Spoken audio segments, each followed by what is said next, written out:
Hello বন্ধুরা, আজকের গল্পটি দেবরকে নিয়ে। শানি বাড়িতে ছিল না। আর তো চলো বন্ধুরা, গল্পটি শুরু করি।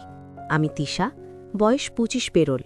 কিছুদিন হলো বিয়ের পর সংসার শুরু করেছিলাম এক শান্ত শহরে। স্বামী অরুণ চাকরির সূত্রে বিদেশে রয়েছে। প্রথম ওর না থাকাটা কষ্ট দিত, পরে একটা নীরব অভ্যস্ততা তৈরি হলো। ঘরটা ছিল গোছানো, কিন্তু মনটা যেন এলোমেলো। এই একাকিত্বের ভেতরে হঠাৎ একদিন আমার স্বামীর ছোট ভাই অয়েন কলকাতা থেকে এলো লম্বা ছুটি নিয়ে, পড়াশোনার বিরতিতে। প্রথম দিন যখন দরজায় বেল দিল, তখন বোধহয় দুপুর 2টো। ঘুম ভাঙা চোখে দরজা খুলে ওকে দেখে খানিকক্ষণ চুপ করে দাঁড়িয়ে থাকলাম। ভাবি, চিনতে পারলে না? অয়েন, তোকে তো ছেলেবেলায় দেখেছিলাম, এত বড় হয়ে গেছিস।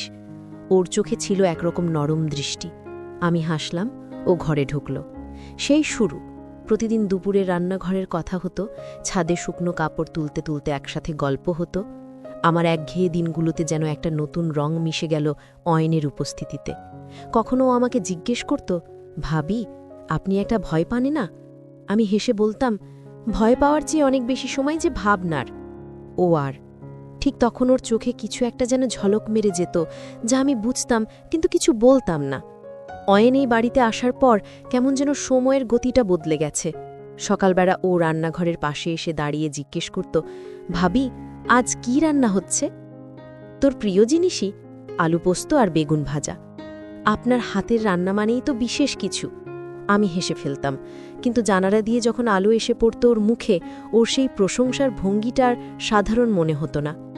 আমরা একসাথে ছাদে বসে চা খেতাম।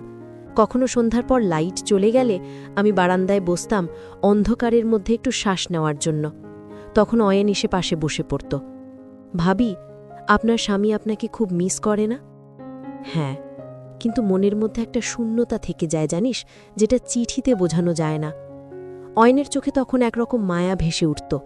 আমার খেয়াল হতো ও মাঝে মাঝে কিছু বলতে গিয়ে থেমে যায়। আমি কিছু জিজ্ঞেস করতাম না, কিন্তু ওর নীরবতায় অনেক কথা বলে দিত। একদিন রাতে আমি বারান্দায় বসেছিলাম। নিচে রাস্তার আলো, দূরে ট্রেনের আওয়াজ, আর পেছনে অয়নের ধীরে ধীরে এগিয়ে আসা পায়ের শব্দ। ভাবি, আপনি যদি চাইতেন এই একাকিত্বটা একটু ভাগ করে নিতে, তাহলে হয়তো। আমি ঘুরে তাকালাম। ওর চোখে একটা দায়িত্ব, আবার একটা অচেনা গভীরতা। আমি চুপচাপ উঠে চলে এলাম, কিন্তু সেদিন ঘুম এলো না। ওর কথাগুলো কানে বাজতে থাকল। আপনি যদি চাইতেন। সেই রাতের পর আমাদের মাঝখানে যেন অদৃশ্য একটা সেতু তৈরি হয়ে গেল। কোনো কথা না বলেও অনেক কিছু বুঝে নেওয়া শুরু করলাম আমরা। অয়েন এখন আর ভাবেই বলে ডাকতেও একটু থেমে যায়। আপনি কি, বা কখনো শুধু নাম ধরে ডাকে। আমি বিরক্ত হই না, বরং অবাক হই নিজের অনুভব দেখে। এক দুপুরে সবাই ঘুমিয়ে আমি বই পড়ছিলাম বারান্দার। হঠাৎ অয়েন এসে বলল, আপনার পাশে একটু বসতে পারি? আমি মাথা নাড়লাম। ওর কাঁধ আমার কাছাকাছি। আমি পাতায় চোখ রাখলেও মনটা অন্য জায়গায় ছিল।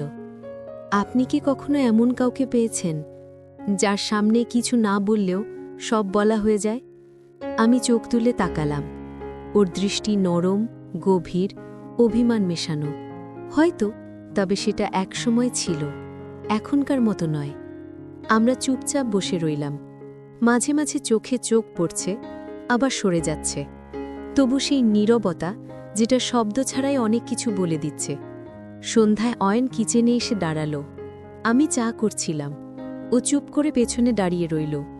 আজ কিছু বলছো না? সব কথা কি প্রতিদিন বলা যায়? আমার হাত থেমে গেল কিছুক্ষণ। বুঝলাম আমরা দুজনেই এক সীমার ধারে এসে দাঁড়িয়েছি। পা বাড়ালেই সম্পর্কের গতি বদলে যাবে, কিন্তু কে আগে বাড়াবে পা? বাড়িতে সবাই বাইরে গিয়েছিল, কেউ বাজারে, কেউ আত্মীয়ের বাড়ি। আমি একা ছিলাম দুপুরে। দরজার বেল বেজে উঠল। আমি খুলতেই অয়েন দাঁড়িয়ে। আমি ভাবছিলাম আপনি একা থাকতে পারেন না, তাই চলে এলাম। আমি অবাক হয়ে একটু হাসলাম। তোমার কি মনে হয় আমি একা থাকতে পারি না? পারেন, কিন্তু আমি চাই না আপনি একা থাকুন। ওর চোখে সেই নির্ভেজাল আন্তরিকতা ছিল। আমি আর কিছু বললাম না, ওকে ভেতরে আসতে দিলাম। আমরা দুজনে সোফায় বসে রইলাম কিছুক্ষণ। টিভিতে চোখ রাখলাম, কিন্তু কারোর মন সেখানে ছিল না। আপনি কি কখনো কাউকে ভালোবেসেছেন, অথচ বলা হয়ে ওঠেনি? অয়নের প্রশ্নে আমি চমকে উঠলাম। হয়তো, কিন্তু তখন সেটা বোঝার বয়স ছিল না। ও ধীরে ধীরে পাশে এগিয়ে এলো, খুব স্বাভাবিকভাবে আমার হাতে হাত রাখল। আমারও এমনই একজন আছে যার সামনে দাঁড়িয়ে আমি বারবার সব বলতে গিয়ে থেমে যাই। ও আমার চোখে চোখ রাখল। আমি আর কথা বললাম না, ওর হাতটা ছাড়িয়ে নিইনি, বরং আলতোভাবে নিজের হাতটা রাখলাম ওর হাতের ওপর। ঘরের বাতাসে যেন এক অদ্ভুত নিস্তব্ধতা নেমে এলো। বাইরের পাখির ডাক আর ঘড়ির টিকটিক ছাড়া কিছুই শোনা যাচ্ছিল না। এই নীরব মুহূর্তেই অনেক কথা বলে ফেলল দুজন। তার পরের কয়েকটা দিন যেন অন্যরকম কেটেছে। অয়ন প্রায়ই দুপুরবেলা কিছু না কিছু অজুহাতে চলে আসত, কখনো বই আনতে, কখনো কেবল গল্প করতে। আমি জানতাম এটা নিছক অজুহাত নয়, আমার ভেতরেও কিছু একটা বদলাচ্ছিল। ওর প্রতিটি উপস্থিতি, ওর সহজ হাসি, ওর মৃদু স্পর্শ, সব যেন একটা অনুচ্চারিত চুম্বকের মতো আমাকে টেনে নিচ্ছিল। একদিন বিকেলে জানালার পাশে বসে চা খাচ্ছিলাম। অয়ন এসে আমার পাশে বসল, হাতে ওর ক্যামেরা। আপনি জানেন, আলো যখন এভাবে মুখে পড়ে তখন মানুষকে অনেক বেশি সুন্দর লাগে। আমি একটু হেসে তাকালাম। ও ক্যামেরা তুলে আমার ছবি তুলল। এই ছবিগুলো শুধু আমার জন্য, কোথাও শেয়ার করব না। আপনি জানেন, আমার অনুভবগুলো কেবল আপনার জন্য। আমি কিছু বলিনি, শুধু তাকিয়েছিলাম ওর চোখে। তখন আর কোনো দুষ্টুমি ছিল না, ছিল এক গভীর ভালোবাসা, এক নির্ভরতা। সেই মুহূর্তে মনে হচ্ছিল আমরা কেউই কিছু বলার প্রয়োজন বোধ করছি না। আমাদের মাঝে নীরবতাই যেন হয়ে উঠেছিল সবচেয়ে বড় ভাষা। তখন হঠাৎ একটা প্রশ্ন করলাম আমি, তুমি জানো তো এ সম্পর্কের কোনো নাম নেই? অয়ন মৃদু মাথা নাড়ল। জানি, কিন্তু অনুভবের তো সবসময় নাম লাগে না, তাই না? আমাদের চারপাশে তখন সন্ধ্যার আবছা আলো, বাইরের পাখিরা নীড়ে ফিরছে, কিন্তু আমাদের হৃদয় দুটো যেন ধীরে ধীরে একে অপরের ঠিকানা খুঁজে পাচ্ছে। দিন গড়িয়ে যাচ্ছে, প্রতিদিন দুপুরের আলোয়, বিকেলের হাওয়ায়, সন্ধ্যার নীরবতায় আমি আর অয়ন একে অপরের উপস্থিতি অনুভব করতাম। কোনো দায় ছিল না, কোনো দাবি ছিল না, ছিল কেবল নীরব এক বোঝাপড়া। একদিন বিকেলে রান্নাঘরে বসে আমি চা বানাচ্ছিলাম।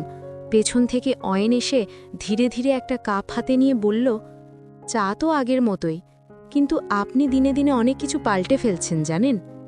আমি একটু হেসে বললাম, সব কিছুই কি আমি পাল্টাচ্ছি, নাকি তুমি আমাকে নতুন করে চিনতে শিখছ? ও কিছু বলল না, শুধু আমার চোখের দিকে তাকিয়ে থাকল।